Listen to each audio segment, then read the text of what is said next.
إننا ندعو جميع المختلفين من قوى سياسية وفعاليات شعبية وشبابية احتجاجية ومعارضي الحكومة إلى طاولة الحوار دوای المسؤول. دەستپێشخەریەکەی سەرۆک وەزیرانی عێراق بۆ گفتوگۆی نیشتیمانی لە نێوان لایەنە عێراقیەکان بۆ چارەسەری کێشە و ناکۆچیەکان و هەوڵدان بۆ نزیکبوونەوەیان کاردانەوەی بە دوای خۆداهێنا، چاودێرانی سیاسی بە ڕۆچوونی ئەو گفتوگۆ نیشتیمانیە بە گرنگ دەزانن. دەکرێت ئێستا کە ئەم دەستپێشخەری کازمی سەرۆک وەزیرانی عێراق بقۆزرێتەوە بۆ گفتوگۆیەکی نیشتیمانی لە نێوان هەموو پێکاتەکانی عێراق بە مەبەستی کۆتاییهێنان بۆ قەیرانانەی کە ئێستا لە عێراقدا هەیە، هەم لە ناوخۆی عێراق لە بینی هەرێم و بەغدا و هەروەها لە نێوان لایەنە سیاسیەکان و پێکاتەکانی عێراق.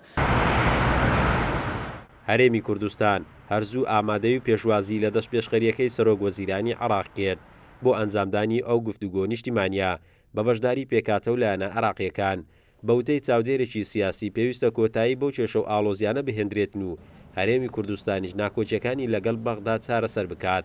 ئەم مەجلیسە عێراقیە بتوانرێت ئەو دۆخێکی ئێستا عێراقیدا تێدا دەرباز بی لە داهاتوودا دەتوانین ئومێدەک بۆ ڕەوشی سیاسییان سەقامگیری سیاسی عێراق دروست بی و ئینشاڵڵا ئەم پەیامەش لەلایەن هێز عێراقیەکان ڕێکدانەوە دەبێ و چۆن دەڵێ قوبولکراو دەبێتن.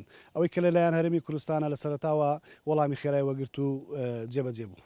بەڕێوەچوونی گفتوگۆی نیشتیمانی لە عێراق بە بەشداری لایەنە عێراقیەکان و ئامادەبوونی وڵاتانی ناوچەکە بە هەنگاوێکی گرنگ دادەندرێت بۆ کۆکردنەوەی عێراقیەکان و جێڕانەوەی سەقامگیری سیاسی و ئەمنی لە ناوچەکە. لە بەرامبەردا هەرێمی کوردستانیش ساڵانێکە کێشە و ناکۆچی لەگەڵ بەغدا هەیە و لە ناوخۆی عێراقیش ئاڵۆزی زۆر لە نێوان لایەنە عێراقیەکان و پێکاتەکان بوونی هەیە. قارەمان جەوهەر، کورسات نیوز، هەولێر.